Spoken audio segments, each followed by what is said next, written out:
And now, an Envision Financial podcast with Luke Smith on Canberra's 2CC. And just like that, it's Friday afternoon again. How did that happen? Good afternoon, how are we? Really well. It's like just, the week has gone by in a bit of a blur, hasn't it? Because on Tuesday we had the Melbourne Cup excitement. On Wednesday we had the US presidential election excitement. It's been one thing after another, and it's all been a great sort of galloping blur. Even yesterday we had the newly re-elected Labor ACT government announcing their new cabinet. Oh, wow. Yeah, I know, right? That one must have slipped past to the keeper. I knew you'd be keeping close tabs on that. You'll be pleased to know that Andrew Barr, the Chief Minister, is no longer the Treasurer. Oh, that's a win. He's handed that over to Chris Steele. Oh, okay. Yeah. Is that a good thing? Well, some would say maybe not. Right. Well, time will tell. Yeah. It's a good thing they've separated it, Chief Minister and Treasurer, but anyway, that's not why we're here. We are here to talk about Donald Trump, though, apparently. the Trumpster. Yes. Because your topic today, you've posed the question, how could Donald Trump in the White House impact your investment portfolio? Yeah. And even before the election, there was a lot of people writing a lot of things about this very topic, and some suggesting that Trump's policies, should he deliver on what he's promised, could adversely affect the US economy, the world economy, could impact on Australia's economy. But there's a lot of uncertainty, I suppose, isn't there? Look, and I think that's exactly the premise of today. Is it's been very topical. Everybody's got an opinion. And like any news flow, you can read good, you can read bad, you can read on the fence. Yes. And all I want people to take from today is to actually keep in mind that he's just the guy steering the boat. He's not making all the rules. He can't force everything through. He can say a lot of stuff to get elected. And whether you like him, don't like him, it's irrelevant, because there's a process, like any political system, where things need to be voted, things need to be approved. And I guess I want people to keep in mind that don't start dancing at shadows or reacting to things that are said that are not law. And I have the same view here. One of the parties could say, oh, we'll give you a tax cut. The other party goes, no, we won't.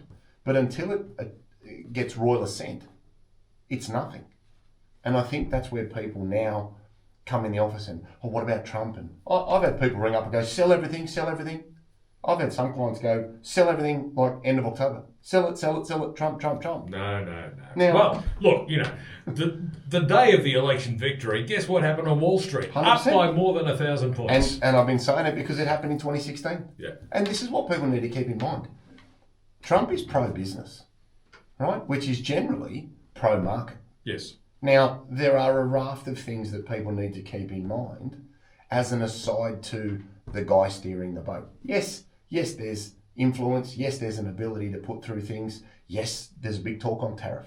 Okay, if he starts tariffing all sorts of countries, are the cost of things going to go up? Yes. In the same breath, he also says, I'm going to drop the corporate tax rate. Is that good for business? Yes. Is it bad with a longer term view in certain situations? Potentially. But it's great incentive for people to then go and set something up in America in a similar way to Ireland saying that there's all these tax cuts back in the day for the tech companies. Yes. Now, did that stay great forever? No, it didn't. Is a tax cut from a corporate perspective great for everybody? No, not necessarily. Is it great for US assets and earnings of US companies? Yeah, potentially, for sure. But what people need to keep in mind is no one has 100% of their portfolio in US stocks. Generally, you don't have everything in one sector. And that is one of the key reasons that asset allocation and diversity is really, really important, because Trump has been good for markets, Trump has been good for business, and outside of your personal view of his policies, beliefs, and what his party says, if you've got a well-diversified portfolio, there are other headwinds that you need to keep in mind. Markets were going really, really well prior to Trump getting into power. And he doesn't take over until January. That's right. Yes, it's January 20, I think it is the inauguration. That's it. So there's a lot of water yet to flow under the bridge, but the initial signs are that the market likes it. 100%. Even the Australian share market was up a little yesterday, up even more today. Yep. And it's closed today up by more than 0.8%. So it's holding up.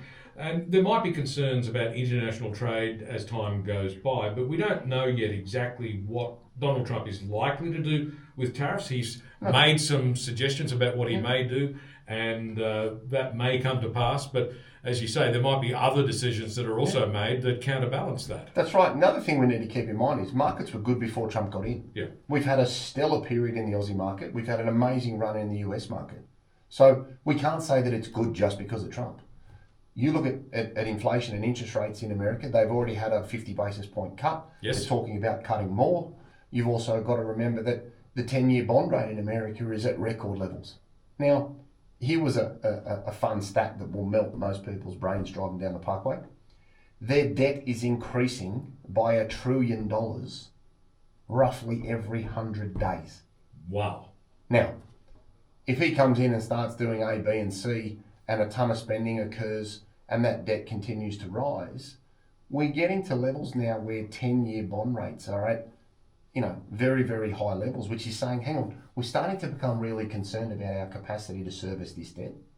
And if we're going to invest in America over the longer term, we want a little bit more return, because we need to keep in mind that if a bond yield goes up, if it goes from 4 to 4.6, that means the value of it from a capital perspective is going down. So if what that's saying is it's becoming a riskier place to invest because of the amount of debt they carry. They've got to take a huge amount of what they produce to service that debt. And the cost of printing money is getting more and more expensive. Now, if they've got more debt requirement, they've got more servicing cost, that leaves less money for social systems, hospitals, and other stuff. So people need to keep in mind that all of these different economic factors are always bubbling away in the background, and they're either good or they're bad, and they're changing with the environment. Yeah. And you've got to keep in mind that you may not invest in certain areas that come under pressure.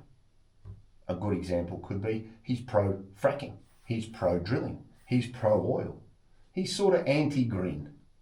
So you would think that the areas that he's pro are going to benefit from a change in policy, an injection of cash, and a change in legislation. If you're green, not great. Now, that's not to say it's bad, but with diversity, you can limit the impact of a positive or negative movement on your portfolio, because nobody likes to see increased volatility because of legislative change. And that's why I stress to people, you don't want to be potentially all in. You don't really want to be all out, because as we've seen, markets rally, you've got no skin in the game. That's going to be expensive. If you poured all your money in and he does make some changes later in the year and it goes against certain sectors you're invested in, prices can come back. Now, if you invest cautiously over time, that could be a great way to then have a nibble and buy more of what you already have, or diversify a particular area because it's come under pressure. Yeah, and you mentioned, of course, that nobody has all their assets in US shares. In fact, as Australians, most of us don't have much in US shares or international shares. Most of us have most of our investments in Australian asset products, don't we? Well, you'd be surprised, right? So if you're in an industry fund in the balanced option, right, whatever that means, you will probably have between 25 and 35% in offshore assets. Yeah. So you're going to have an exposure to the US, you're going to have exposure to Europe and a number of other countries, depending on the allocation of the fund that you're in. My point is that if you're going to make those choices, and I had a conversation with a gentleman yesterday. He was 100% Aussie, and he had a particular reason for doing that. Great, he had a philosophy. But I would urge people to consider diversification, because the Aussie market from November to November, let's say the ASX 200 did 15%. Okay? The US market November to November has done mid-35s. Mm-hmm. Okay, so there's a great illustration of diversification, because as part of a global market, we are like a pebble in the ocean. You know, there are companies on the US stock exchange that are larger than our entire country's GDP. Yes. Which is unfathomable, but that's the reality of the size of the globe and the integrated nature of broader economics now. So having diversity and having the ability to buy over time. If you've got new money, you've just retired, you're looking to do something, think about dollar cost averaging. Think about buying some of what you like and then adding to it over time, either mechanically, i.e. I'm going to invest every month this much into it, or buy half of what you like and then buy things when it comes back. Our banking system's a great example. Big fan of CBA, big fan of Macquarie Bank.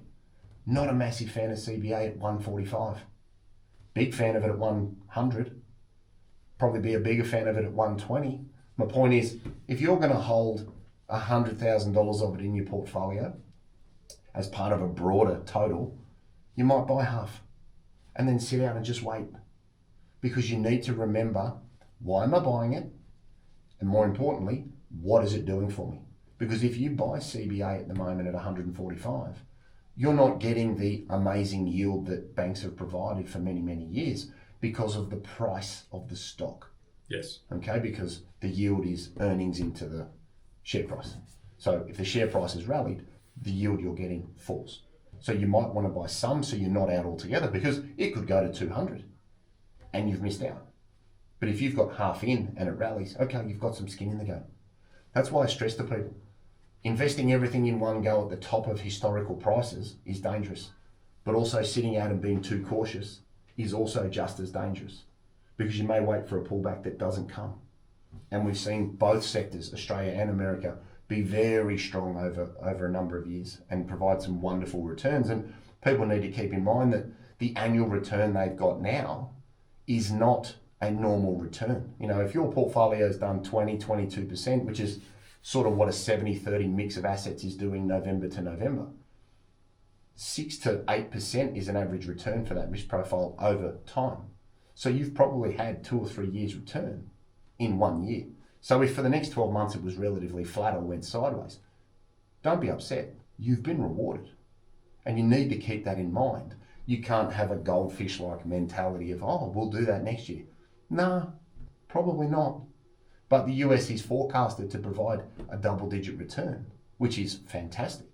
So you need to have that diversity and the ability to build a portfolio over time, because people need to keep in mind, Trump is in for the next 4, but you're going to be retired for the next 30. So it's a marathon, it's not a sprint. And if it takes you 12 or 18 months to get a portfolio set at really good entry prices, so be it. We're being rewarded now for cash at 4 and 5%. It's not like we saw for a decade at 1 or 2. So fixed interest isn't the enemy. Yes. So again, I'd stress that diversification piece and being patient, because he's not going to tip the world on its head. Fingers crossed, economically. But let's see what we say in 6 months. Well, that's exactly right. One of the features of Donald Trump's character is that he can be a little bit unpredictable at times. Yeah, and I think people can't leap to the news. Just because he says it doesn't mean it's law. It also doesn't mean it's going to happen. So keep that in mind. Well, plenty there to consider. Will Donald Trump impact your investment portfolio one way or the other, and how can you protect against that? I'm not entirely sure, but we will come back in a few minutes to explore that theme a little bit further. 12 minutes to 5 now on 2CC. Luke Smith from Envision Financial is with me in the studio today.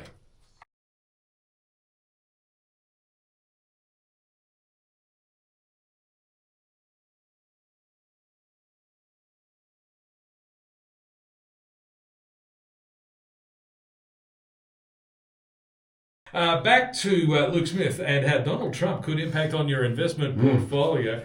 And we've covered a fair bit of territory on this one, haven't we? What are the key things that we need to remember about the potential impact of Donald Trump?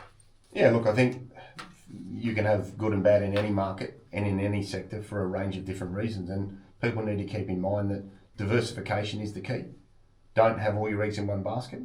Try not to have massive overexposures in individual stock.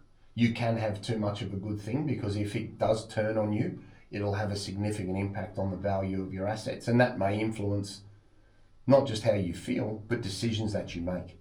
I can't retire now because that's collapsed, the value's come down. And we saw that behavioural change, or that emotional connection through COVID, where people came in and said, well, I can't retire now because of COVID.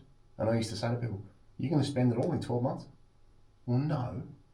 So if we've got a year's worth of money in the bank and things recover, oh, okay, I can still retire? Yeah. So people tie decisions to their emotions, and they tie emotions to things that may not have happened. Remember, he can say whatever he wants. Until it's law, it's not going to change what happens. And it has to get voted through. They've got a House of Reps, they've got a Senate. There's a system and a process. So react to changes of law. Don't react to noise. Keep in mind that, tariffs and rate cuts have a good knife edge and a bad knife edge. And depending on where you're invested, it may not be the horrible issue that you are. There are a number of economic issues that have been around and will continue to be around. Inflation, interest rates, the debt levels they have are astronomical. China, they've been good, bad, and indifferent, and a real sort of swimming pool of change for quite a while. Him coming in doesn't change the underlying issues that are there with their property market, their debts, and their slowing economy. Bond yields are increasing. The cost of funding debt in America is up. It's things are more than just about Trump.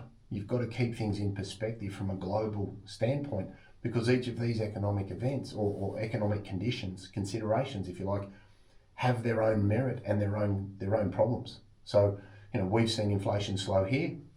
We've seen cash come up. We've seen interest rates rise. Now they're talking, next year, is there a rate cut? Is there one? Is there two?